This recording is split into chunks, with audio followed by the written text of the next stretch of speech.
Bigay na ng pahayag si United States President Joe Biden ukol sa kanyang naging mahinang argumento sa nangyaring debate laban kay Donald Trump na nagdulot ng pangamba sa ilang Democrats tungkol sa kanyang kakayahan para sa posisyon. Sa isang panayam, inamin ni Biden na nagkamali siya sa ginanap na diskusyon. Hinihikayat naman ito ang mga mamamayan na tingnan na lamang ang kanyang managawa sa loob ng 3.5 taon na paninilbihan bilang Pangulo ng Estados Unidos. Sa kabila ng mga espekulasyon at pressure, matatag na idineklara naman ni President Biden ang kanyang intensyon na manatili sa presidential race. Sa isang closed-door meeting kasama si Vice President Kamala Harris at sa mas malawak na Democratic campaign call, sinabi nito na siya ang nominado ng Democratic Party at hindi siya aalis.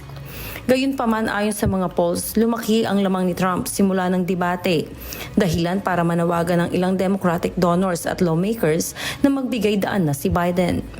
Samantala, matapang na pinabulaanan ng White House at ni Biden ang mga ulat na ito. Ayon kay Press Secretary Karine Jean-Pierre, hindi totoo na iniisip ni Biden na mag-withdraw.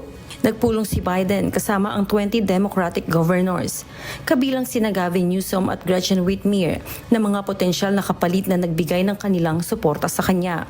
Bagamat nakakita ng pagtaas ng suporta si Kamala Harris, ang kasalukuyang US Vice President mula ng debate. Siya rin ang itinuturing na pinakamalamang nakapalit kung sakaling mag-withdraw si Biden.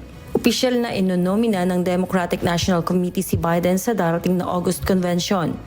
Ngunit isang miyembro ang nagsabi na si Harris dapat ang nominado kung hindi tatakbo si Biden. Sa kabila nito, nakatakdang dumalo si Biden sa mga events sa Wisconsin at Philadelphia upang ipakita ang kanyang kakayahan para sa posisyon. At sa isang fundraising email mula sa kanilang campaign supporters, naninindigan sila na si Biden ay tatakbo at mananatili sa presidential race hanggang sa dulo. Early Briones, humahataw sa balita ngayon.